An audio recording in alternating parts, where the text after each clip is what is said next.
లత, నా జేబులో డబ్బులన్నీ ఏమైనాయి? ఈ మొక్క తీసుకోవడానికి మీ జేబులో డబ్బులు తీసుకున్నాను.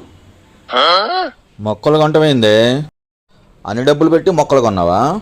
అదేంటి, మొక్కలు ఇంట్లో ఆక్సిజన్ ప్యూరిఫైర్ చేస్తాయి, అందుకే తీసుకున్నాను. ముందు ఇల్లు చూసుకున్నావా అంతా ఎలా ఉందో? ఆ మొక్కలతో ఎయిర్ ప్యూరిఫై అవదు, ఇల్లు కూడా శుభ్రంగా ఉండాలి. ఆ బాత్రూమ్ చూసుకున్నావా? ఆ కిచెన్ చూసుకున్నావా? ఆ కుర్చీలో బట్టలేంది?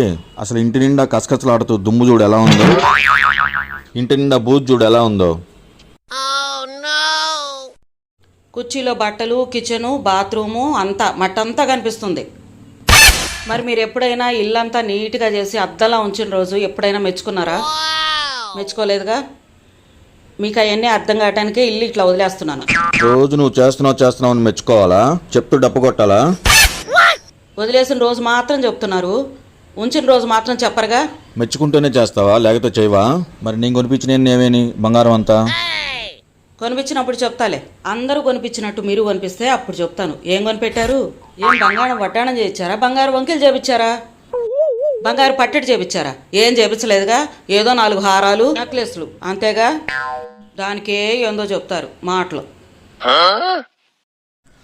ఇంక రోజు నీకు దిగేస్తా కూర్చుంటారు బంగారం అంతా. మిమ్మల్ని ఊరుకుంటుంటే ఎన్ని మాటలు అంటున్నాడు. అసలేంటి మీరు? 1000 రూపాయలు తీస్తే తిట్టడం మాత్రం వచ్చు, ఇల్లంతా. అందుకని మెచ్చుకుంటూ ఉండాలా?